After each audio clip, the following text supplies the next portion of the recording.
Saya gagal bayar puluhan aplikasi pinjaman online legal dan ilegal. Dan bagaimana sih saya menghadapi debt collector ataupun penagihan hutang gitu ya? Bagaimana saya cara menghadapinya? Bagaimana mengantisipasinya? Apakah nggak bingung? Apakah nggak pusing? Nah, simak video ini karena saya akan bagikan informasi dan tipsnya bagaimana sih cara menghadapi debt collector. Tapi jangan lupa kalian yang belum subscribe, di subscribe dulu. Jangan lupa like dan komennya dan juga share-nya.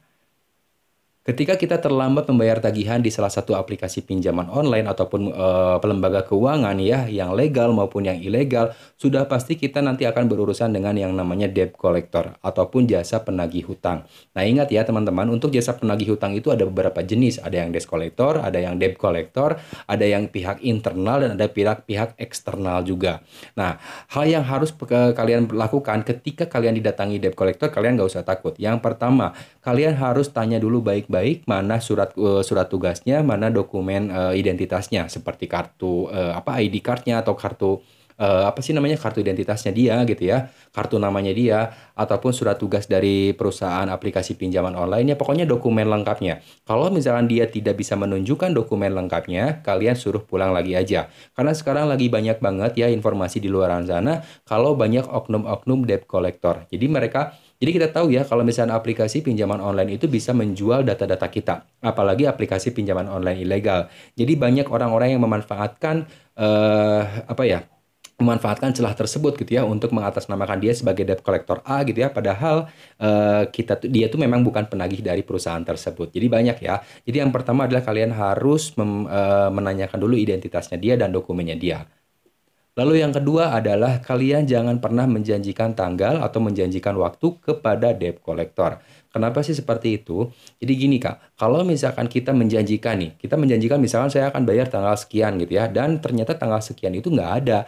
Jadi debt collector itu nanti akan merasa dipermainkan, akan merasa ditipu, dan akan merasa marah sama kita. Dan mungkin dia akan bisa bertindak lebih kepada kitanya.